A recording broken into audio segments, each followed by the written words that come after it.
Today is episode number 3 of Mixer Vocals, and we're going to talk about compression.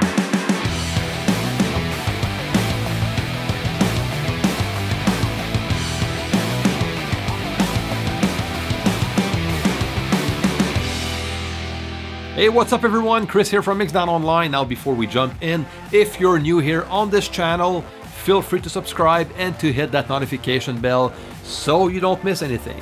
And for all of you, share and like. Alright, so let's jump in.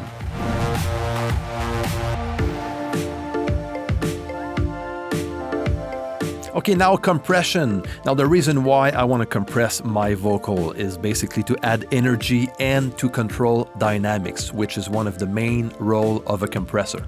I want to make sure I hear all the words, even if I did some volume automation before compression. The vocal is still a dynamic vocal. So the compressor will help me to keep that dynamic under control. And also a compressor will help me to polish my sound and to add tone and color. And this is what we're going to look into today. So now I'm first going to show you what I would do if I was only going to use one compressor in my chain. Okay, I'm going to open up the vintage compressor, which is a stock plugin out of CUBASE. This is similar to the 1176 that a lot of you probably know. You can use any compressor to do that job. Your compressor out of your DAW will do the job, but I kind of like that type of vintage compressor. So let's start by talking about the attack and release time, because these settings are very, very important. Now, the attack time will actually control the punch of your sound, control the transients, basically. So if you have a fast attack, that will cut off most of the transients. Your vocal will sound smooth, and the peaks are going to be under control with a fast attack. But that will bring your vocal back in the mix. And a slow attack will add more punch to your vocal by letting some of the transients through. Okay, and the attack is basically the amount of time it takes for the signal to get fully compressed once the threshold point has been reached. So now on this compressor, I have no threshold, if you noticed, okay? This is controlled by the input signal coming into the compressor. So the more signal that gets in the compressor, the more gain reduction I'm going to get.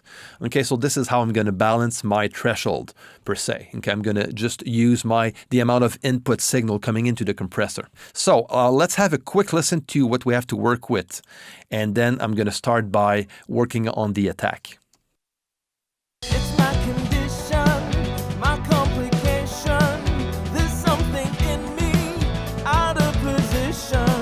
Okay, now the attack is super fast. I'm going to activate my compressor and I'm going to overcompress, okay, just for you to hear what the compressor effect sounds like. I'm going to solo my track. I'm going to bring my ratio at an 8:1 ratio, which will compress a lot, but it's going to help us to hear the effect. Now, my attack is way down. My release is way down as well. And let's have a quick listen.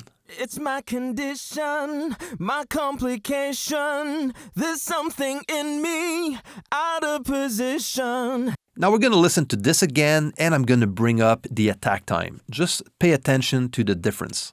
It's my condition, my complication. There's something in me out of position. It's no intention, this condescension. I'm seeing clearly my imperfection. So you notice that by slowing up the attack, my vocal sounded more punchy. So now it's all a matter of balancing the attack time to get the compressor to control the dynamics and at the same time to even up the entire sound. So let's listen to that again, and I'm going to try to find the sweet spot. It's my condition, my complication. There's something in me out of position. It's no intention. Okay, somewhere around 18 milliseconds is going to do the trick. Now, it is still overcompressed. I'm compressing at an 8:1 ratio. The goal here, again, is only to hear the effect of the compressor. So now there's a lot of gain reduction, but it's on purpose. Okay, so now let's look at the release time. Now, the faster the release, the more upfront my vocal will be, okay? And the more aggressive my vocal will sound. And by slowing down the release, my vocal is going to be a bit more, is going to be less aggressive to start with, will sound a bit more natural. but less in your face. Again, it's a matter of what you want for your mix, depending on the genre of music you're mixing. So let's try the same exercise with the release time. It's my condition, my complication. There's something in me out of position. It's no intention, this condescension. I'm seeing clearly my imperfection. Okay, now you can tell that when the release goes way down, the vocal seems to be like right in your face. And now I have a lot of gain reduction and my ratio is quite high. So I'm just going to bring that down to a 4:1 ratio and bring down the amount of gain reduction, okay? And try to balance that out. Let's listen to that again. It's my condition, my complication. There's something in me out of position. It's no intention, this condescension. I'm seeing clearly my imperfection. Okay, let's listen to that again. It's my condition, my complication. There's something in me out of position.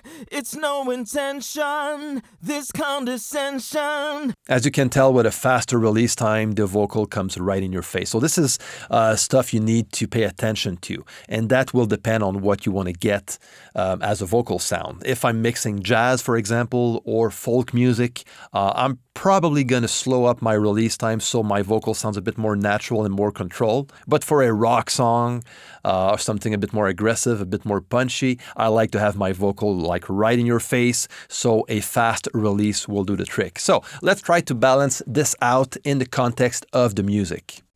It's my condition, my complication. There's something in me out of position. It's no intention, this condescension. I'm seeing clearly my imperfection. I see that it's my condition, my complication. There's something in me out of position. It's no intention, this condescension. I'm seeing clearly my imperfection. Okay, so that sounds pretty good. So this would be the type of settings I would use if I'm only working with one compressor. But again, this is something you need to experiment with. So that will give you a very good start point. As far as the ratio goes, I tend to stay between 2:1 to a 4:1 ratio. Okay, so keep that in mind. Start with these settings as a starting point, okay, and just go according to the song you're mixing. Now, something I love to do though is to use more than one compressor, and this is how I usually work. So the role of the first compressor in my case is going to be to control the dynamics. And the second compressor will be more for tone and general control. Okay, so let's start with the first one in this case. So if I'm using two compressors, I'm going to be less aggressive with the gain reduction, okay, because everything is going to add up.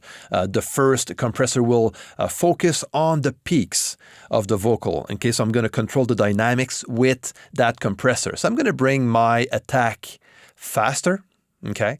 So let's go with something around a 4:1, or, let's go for not a 4:1, but a 5 millisecond of attack time. Okay, I'm going to keep my ratio high. Let's go to a 8:1 ratio. And bring my release, bring it way, way fast to 10 milliseconds. And I'm going to start with this. Now, the amount of gain reduction will be to a minimum. I'm going to try to keep it at a 1 to 2 dB of gain reduction. I just want to catch up the peaks and control the dynamics of that vocal track. It's my condition, my complication. There's something in me out of position.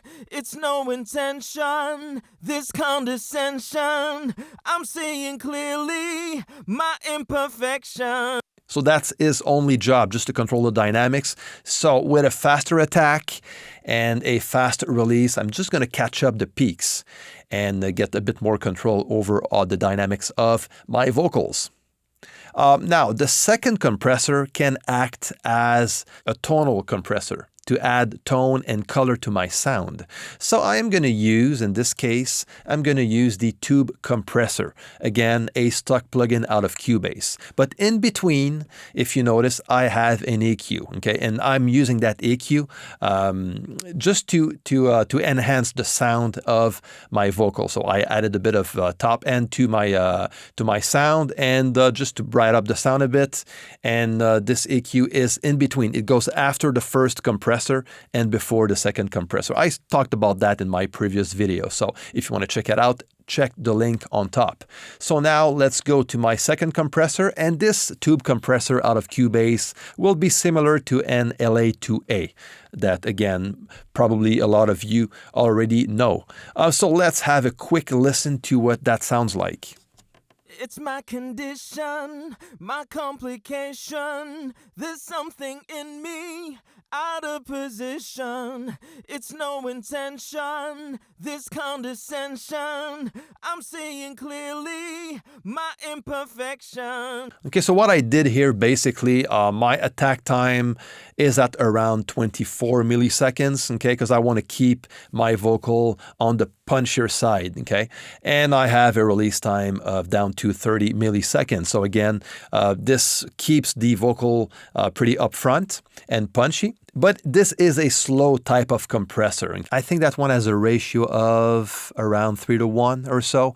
And if you click on the high side, this is more limiting. Okay, so I keep that at low. And I have a 2 to 4 dB of gain reduction on this one. So this compressor is a soft knee compressor opposed to a hard knee compressor. So it makes the transition of the non-compressed sound to a compressed sound way more smooth. Okay, so it gives that compressor a smoother sound than the vintage compressor, okay, that we worked with earlier. So I'm just going to bypass those two plugins, those two compressors, and just to compare with the dry sound.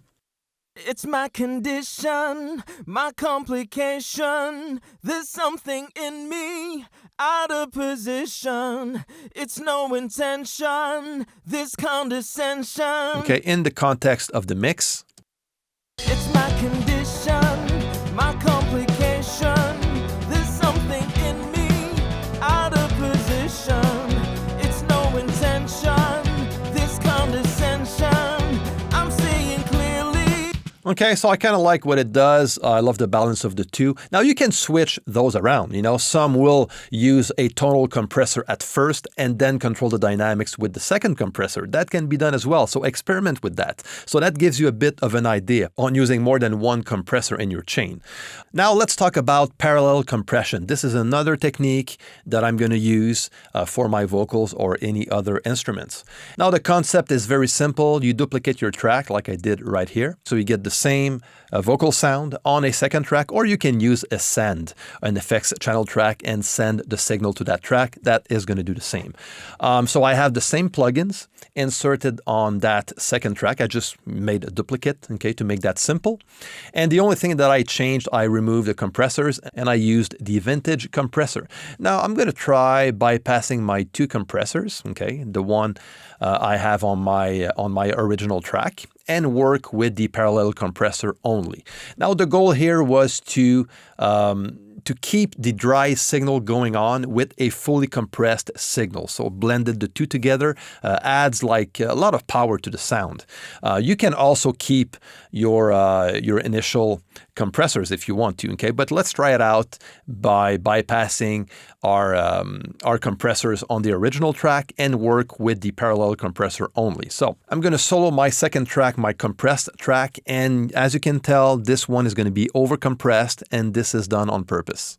It's my condition, my complication. There's something in me out of position. Okay, I am killing the signal with a 20:1 ratio, a 6 millisecond attack, and a 50 millisecond release time. And this is what I get. So it sounds super compressed. But now, when you blend this with the original signal, this is where it happens. It's my condition, my complication. There's something in me out of position. It's no intention, this condescension. I'm seeing clearly my imperfection. So that is another way you can use compression on your vocals. Something I need to note is when we're adding compression, very important to check the S's out of your vocal sound, okay, all the sibilance, After my compressors, I added the Pro DS from FabFilter to control the S's.